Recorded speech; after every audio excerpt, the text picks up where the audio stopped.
तो दोस्तों नमस्कार, स्वागत है आप सभी का भारतीय एजुकेशन पॉइंट में। दोस्तों जैसा कि आप जानते हैं, हमने हिंदी के महत्वपूर्ण प्रश्नों की एक सीरीज़ को शुरू किया है जिसमें हम 20 महत्वपूर्ण प्रश्नों पर चर्चा करते हैं और इस सीरीज़ का आज भाग 30 में चर्चा करेंगे। अगर आप किसी भी एग्ज़ाम की तैयारी कर रहे हैं जिसमें आपके सिलेबस में हिंदी है तो आप इस सीरीज़ के साथ जुड़ सकते हैं। यहाँ पे हम कम से कम समय में आप अपना रिवीजन कर सकते हैं और अपना मूल्यांकन कर सकते हैं। शुरू करते हैं दोस्तों आज की क्लास को। और आज की क्लास का पहला प्रश्न ये रहा, खड़ी बोली का अन्य नाम अन्य सही नाम क्या है? विकल्प हैं हरियाणवी, बांगड़ू, कौरवी, बुंदेली। तो दोस्तों खड़ी बोली का जो अन्य नाम इनमें से हो जाएगा ये हो जाएगा विकल्प सी। ठीक है, ये ध्यान रखेंगे, कई बार पूछा जाता है। ठीक है, इसके अलावा बांगड़ू और ये हरियाणवी एक ही बात हो जाती है, आपको ध्यान रखना है। खड़ी बोली, कौरवी एक ही है। अगला प्रश्न है, निम्न में से पुल्लिंग शब्द है बात, साथी, सरकार, जनता। तो मैंने आपको बताया कि कभी आपको पुल्लिंग और स्त्रीलिंग को पहचानना है तो उस शब्द से पहले आप अच्छा या अच्छी विशेषण आप लगाइए और उससे आप पहचान पाएंगे कि अगर आपको बोलने में लगेगा कि कुछ अटपटा लग रहा है तो उस हिसाब से आप इसको देख सकते हैं। जैसे कि हम करते हैं अच्छी बात या अच्छा बात, तो यहाँ पे अच्छी होगा तो ये स्त्रीलिंग हम इसको मानेंगे। अच्छा साथी, अच्छी साथी, तो दोस्तों यहाँ पे लग रहा है आपको कि अच्छी साथी नहीं हो रहा है, इसलिए दोस्तों यहाँ पे पुल्लिंग ये हो जाएगा। बाकी दूसरों को देखते हैं यहाँ पे, तो सरकार, अच्छा सरकार या अच्छी सरकार, तो यहाँ पे आपको देखना है कि अच्छी सरकार ही हम हमेशा बोलते हैं। इसके अलावा अच्छी जनता या अच्छा जनता, तो अच्छी जनता हम बोलते हैं, या फिर जनता आ रही है, सरकार चल रही है, तो ये स्त्रीलिंग है। बाकी यहाँ पे जो साथी है ये पुल्लिंग शब्द इस प्रकार से हो जाएगा। कई अपवाद होते हैं, उन शब्दों को आपको देखना पड़ेगा और याद करना पड़ेगा।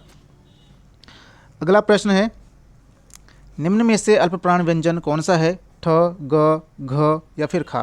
तो आपको ध्यान रखना है कि अल्पप्राण और महाप्राण को ध्यान रखने के लिए आपको क्या करना है, 135/24 बटे क्या या ऑब्लिक, इसको जो भी आपकी मर्जी है आप बोलिए। 135 का मतलब क्या हो गया और 24 का मतलब क्या हो गया कि किसी भी वर्ग का पहला, तीसरा और पाँचवा जो वर्ण है वो अल्पप्राण होगा, दूसरा और चौथा महाप्राण होगा। तो यहाँ पे अब देख लेते हैं कि किसका क्रम कौन सा है। अगर हम ठा की बात करते हैं तो ये आता है ट और ठ, इसका दूसरा क्रम है, तो दोस्तों यहाँ पे क्या हो जाएगा, ये महाप्राण है, तो ये गलत हो जाएगा।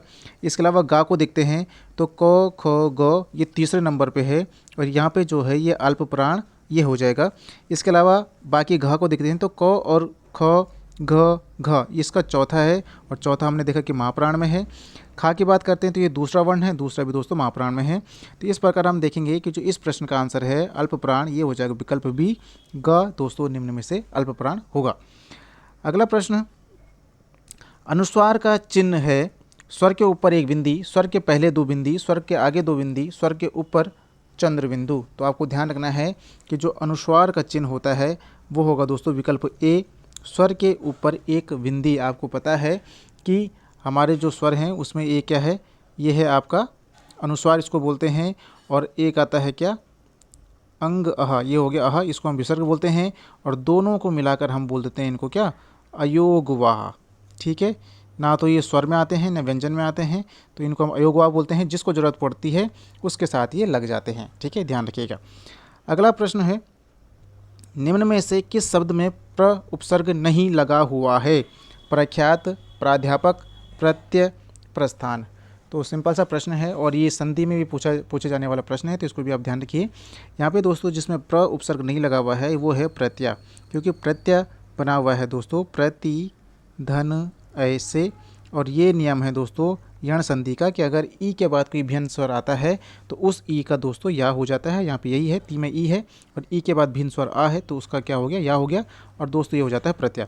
बाकी सभी में दोस्तों क्या लगा हुआ है, प्र उपसर्ग लगा है, प्रधन ख्यात, प्रधन अध्यापक, प्रधन स्थान। ठीक है, तो ये सब आप ध्यान रखेंगे। अगला प्रश्न है, मेरा प्रयास है कि ज़्यादा समय नहीं लूँ, फटाफट से आप अपना मूल्यांकन और रिविज़न कर पाएँ। अगला प्रश्न है, निम्न शब्दों में से यौगिक शब्द की पहचान कीजिए। मुरलीधर, पंकज, पुस्तक, परमौषधि। तो आपको ध्यान रखना है कि जो शब्द यहाँ पे 3 प्रकार से हो जाते हैं, कौन कौन से आते हैं, रूढ़, यौगिक और योग रूढ़।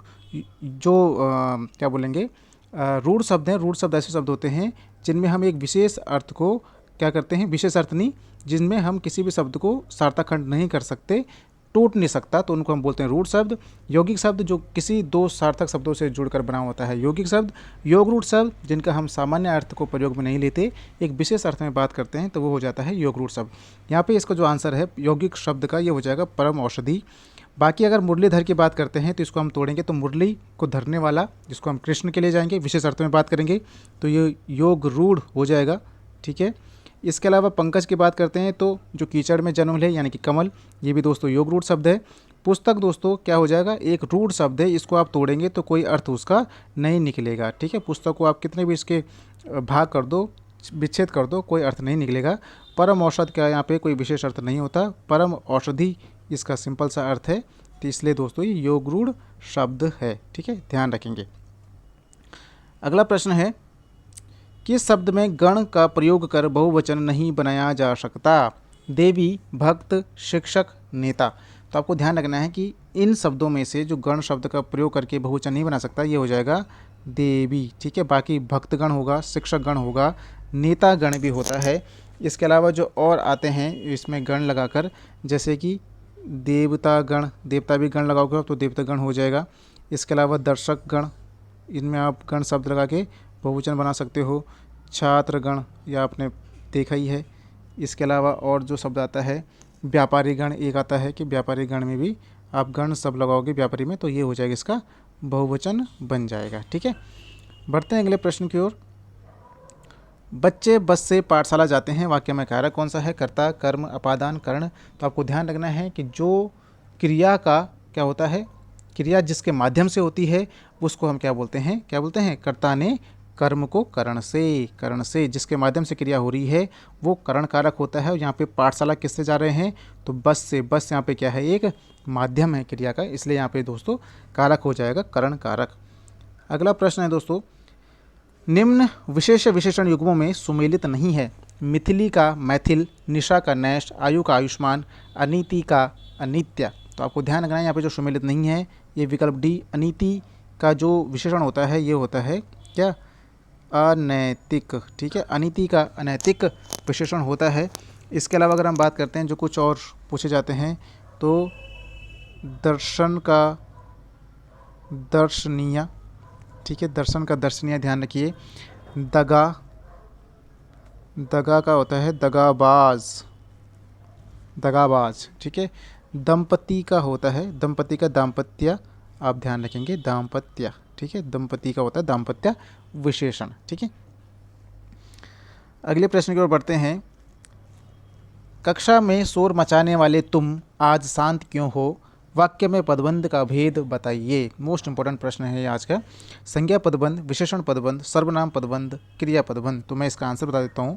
इसका जो सही आंसर हो जाएगा ये हो जाएगा सर्वनाम पदबंध। आपको ध्यान रखना है कि डॉक्टर हरदेव बहारी के अनुसार वाक्य के उस भाग को पदबंध कहते हैं जिसमें एक से अधिक जो पद होते हैं, एक से अधिक पद संयुक्त तो होकर अर्थ तो देते हैं किंतु पूरा अर्थ नहीं देते, उसको हम बोलते हैं पदबंध। ठीक है, अब पदबंध दोस्तों सामान्यतः 5 प्रकार के होते हैं: संज्ञा, सर्वनाम, विशेषण, क्रिया और क्रिया विशेषण। ठीक है, आपको क्या ध्यान रखना है कि जब भी आपके पास ऐसे कोई लाइन लिखी हुई आएगी और पदबंध पूछेगा तो उसने अंडरलाइन किया होगा या फिर बोल्ड उन वाक्यों में किया होगा। तो जहाँ तक वो अंडरलाइन है आपने लास्ट वाले वर्ड को देखना है कि ये क्या है, संज्ञा है, सर्वनाम है, विशेषण है, क्रिया है, क्रिया विशेषण है, उसके अनुसार आपने पदबंध को छांट देना है। तो यहाँ पे आप देखेंगे कि यहाँ पे जो तुम है ये तुम एक सर्वनाम होता है और इसी प्रकार यहाँ पे दोस्तों ये सर्वनाम पदबंध हो जाएगा। ठीक है, अगले मैं उदाहरण देख देता हूँ, आपको दिखा देता हूँ। जैसा संज्ञा पदबंध है तो संज्ञा पदबंध पूछा जाएगा तो राम ने लंका के राजा रावण को मार गिराया। तो यहाँ पे आप देखेंगे जो रावण तक ये अंडरलाइन है और रावण एक संज्ञा होती है। ठीक है, ये एक व्यक्तिवाचक संज्ञा है इसलिए यहाँ पे संज्ञा पदबंध है। विशेषण पदबंध, कुल 4 मजदूर काम पर गए। तो यहाँ पे देखेंगे आप कि 4 पर अंडरलाइन है तो 4 तक अंडरलाइन है, 4 क्या होता है? एक संख्यावाचक विशेषण है। तो यहाँ पे विशेषण पदबंध हम करेंगे। इसके अलावा सर्वनाम का उदाहरण मैंने आपको बता ही दिया है। इसके अलावा सोनू गीत गा रहा है तो क्रिया यहाँ पे हो रही, गा रहा है पे अंडरलाइन है तो गा रहा है क्या होता है? एक क्रिया होती है इसलिए एक क्रिया पदबंध हो जाएगा। क्रिया विशेषण पदबंध, जब जहाँ पे क्रिया विशेषण पदबंध तक अंडरलाइन आपको दिखेगा। रेलगाड़ी तेज चलती है तो चलना क्रिया हो गई और जो क्रिया की विशेषता बताए वो क्या होता है? क्रिया विशेषण होता है। यहाँ पे तेज, तो तेज क्या होता है दोस्तों? एक क्रिया विशेषण होता है। इस प्रकार यहाँ पे क्रिया विशेषण पदबंध का ये उदाहरण हो जाएगा। बाकी इसको एक बार आप किताब में जाके और देखिए और अपना आप क्लियर करते हुए इसको चलिएगा। अगला प्रश्न है, निम्न विलोम शब्दों के युग्मों में सुमेलित नहीं है। सूक्ष्म का स्थूल, स्थावर का जंगम, सूरता का भीरुता सभी सुमेलित हैं। तो फटाफट से इसका आंसर करिए और इसका आंसर दोस्तों हो जाएगा क्या, डी, सभी सुमेलित हैं इसमें। बाकी जो और पूछे जाते हैं जैसे सुमति, सुमति का होता है कुमति, सुमति का कुमति, सत्याग्रह का, सत्याग्रह का क्या होता है, दुराग्रह। अगर आप तैयारी कर रहे हैं तो मेरे साथ रिपीट भी करते रहिए। जैसे सुमति में बोलूँ तो आप बोले कुमति, सत्याग्रह का दुराग्रह। इसके अलावा साध्य, साध्य का क्या होगा, तो साध्य का होता है असाध्य, ठीक है, असाध्य। इसके अलावा सचेत, सचेत का क्या होता है, फटाफट से बताइए, सचेत का मूर्छित, ठीक है, ध्यान रखेंगे, सचेत का होता है मूर्छित। बढ़ते हैं अगले प्रश्न की ओर। अगला प्रश्न है, निम्न में से कौन सा शब्द कामदेव का पर्यायवाची नहीं है, कामग, प्रद्युम्न, कुंदन, मार। तो यहाँ पे मोस्ट इंपॉर्टेंट क्वेश्चन है, कामदेव का पर्यायवाची नहीं है दोस्तों यहाँ पे कुंदन, ठीक है। तो कुंदन किसका है, कुंदन है दोस्तों सोना, सोना का पर्यायवाची है। इसके अलावा सोने का और क्या होता है, हेम होता है, हाटक होता है, एक होता है और कल ध्योत, कल ध्योत भी किसका है, सोने का पर्यायवाची है। बाकी दोस्तों आपको ध्यान रखना है, कामग, प्रद्युम्न, मार, ये दोस्तों कामदेव के हैं। और कामदेव के अन्य जो पूछे जाते हैं ये आता है मनमथ, मनमथ। इसके अलावा मनोज,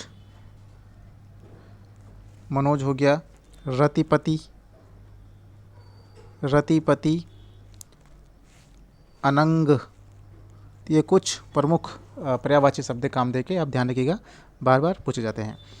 अगला प्रश्न है, विद्यार्थी शब्द उदाहरण है गुण संधि का, यण संधि का, दीर्घ संधि का, अयादि संधि का। तो दोस्तों कई बार पूछा गया प्रश्न है और सिंपल प्रश्न भी है, ज़्यादा आपको यहाँ पे दिक्कत नहीं होगी। तो ये दीर्घ संधि का उदाहरण है, आपको पता ही है कि इसका संधि विच्छेद क्या है, विद्याधन अर्थी। तो यहाँ पे आपको पता है कि या के ऊपर आ है, और जहाँ पे ऐसी कंडीशन हो कि आ प्लस आ मिलकर बड़ा बन जाए, ई प्लस ई बनकर बड़ी ई बन जाए, तो वहाँ पे क्या हो जाती है, दीर्घ संधि होती है। तो इसको आप ध्यान रखिए, इसका आंसर हो जाएगा विकल्प सी। प्रश्न नंबर 14 में हम पहुँच चुके हैं। निम्न तद्भव तत्सम युग्मों में सुमेलित नहीं है, तीता का तिक्त, तिनका तृण, तीन त्रीणी, तलवार का तलवारी। तो यहाँ पे ध्यान रखना है आपको कि आपको जिस क्रम में पूछा जाए उसी क्रम में आंसर करना होता है। पहला है तद्भव, तो पहला शब्द आपका तद्भव होना चाहिए, दूसरा तत्सम होना चाहिए। तो यहाँ पे जो गलत हो जाएगा, ये तलवार का तलवारी, यहाँ पे वर्तनी का एरर है तो वो सही, लेकिन आपने जो तलवारी लिखा हुआ है वो गलत है, तलवारी ऐसे लिखा जाएगा। इस प्रकार इसका आंसर डी हो जाएगा।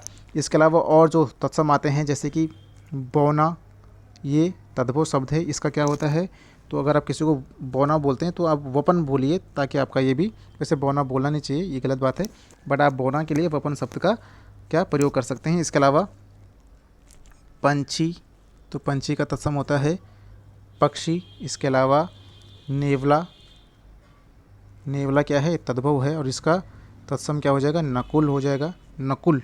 इसके अलावा आपका नाखून जो है ये क्या है, एक तद्भव शब्द है और इसका तत्सम होता है नख, तो ये भी आप ध्यान रखेंगे। अगला प्रश्न है प्रश्न नंबर 15, मोस्ट इम्पॉर्टेंट, और ये मुझे लगता है कि बहुत कम लोग इसको कर पाएंगे, ठीक है। निम्न शब्दों के अर्थों में सुमेलित युग्म है, अजर जो विर्द न हो, अजिर आंगन या देह, अग का अर्थ न जलने वाला, आग का अग्नि, आलोक का अदृश्य, आलोक का प्रकाश, सूची का सुई, और सूची का विषय क्रम। तो दोस्तों मैं आपको बताऊं, ये सब के लिए क्या है, बोनस ये क्वेश्चन हो जाएगा, 1 नंबर आप एक्स्ट्रा आपको दे देना, क्योंकि मैंने यहाँ पे सभी इसमें सुमेलित हैं, ठीक है। ये इसलिए मैंने ऐसे कर दिया ताकि आपको एक ही क्वेश्चन में 4 चीज़ें याद हो जाएंगी। तो ये ध्यान रखिएगा, अजर जो वृद्ध ना हो, अजीर का मतलब होता है आंगन या फिर देह, अग का अर्थ होता है न जलने वाला, आग का आपको पता ही है कि अग्नि होता है, आलोक होता है अदृश्य, और आलोक होता है प्रकाश, सूच ये है किसका, सुई, ठीक है। और जो एक सूची होता है इसका मतलब होता है विषय क्रम, तो ध्यान रखिएगा।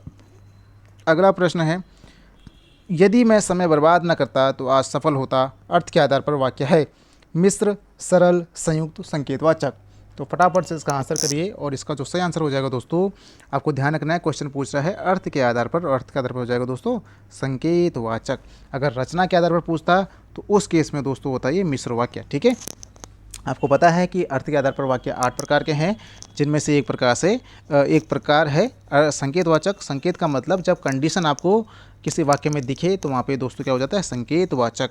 और संकेतवाचक रचना के आधार पर पूछा जाए तो ये मिश्र वाक्य हो जाता है। यहाँ पे कंडीशन क्या है, यदि मैं समय बर्बाद न करता तो आज सफल होता। कंडीशन क्या है कि अगर समय बर्बाद न करता तो यदि वो आज क्या होता, सफल होता। उसने समय बर्बाद कर दिया, इसलिए आज सफल नहीं है, संकेत है। अगला प्रश्न है, ये सभी के लिए संकेत है, अगर समय बर्बाद कर दिया तो फिर दिक्कत वाली बात हो जाएगी। प्रश्न नंबर 17, चारों चंद्र की चंचल किरणें खेल रही जलथल में, पंक्तियों में अलंकार कौन सा है, यमक, अनुप्रास, रूपक, उपमा। तो फेवरेट क्वेश्चन है आप सभी का, हम सभी का, और कई बार परीक्षा में पूछा जाता है। तो ध्यान रखेंगे दोस्तों, चारों चंद्र की चंचल किरणें, यहाँ पे चौ चौ की जो है वो क्या हो रही है, आवृत्ति हो रही है, और ला की भी आवृत्ति हो रही है। और जहाँ पे ऐसी स्थिति बने किसी वर्ण की आवृत्ति हो जाए, वहाँ पे आपको पता ही है कि अनुप्रास अलंकार होता है। ठीक है, यमक अलंकार जब किसी शब्द की आवृत्ति होती है और उसके अर्थ भिन्न भिन्न होते हैं तो यमक अलंकार। रूपक अलंकार आपको पता ही है कि जब दो वस्तुओं या व्यक्तियों के बीच तुलना की जाती है तो उनके बीच में कोई क्या हो, तुलना का क्या बोलेंगे उसको, निषेध रहित तुलना की जाएगी, तो उसमें हम बोलेंगे क्या, रूपक।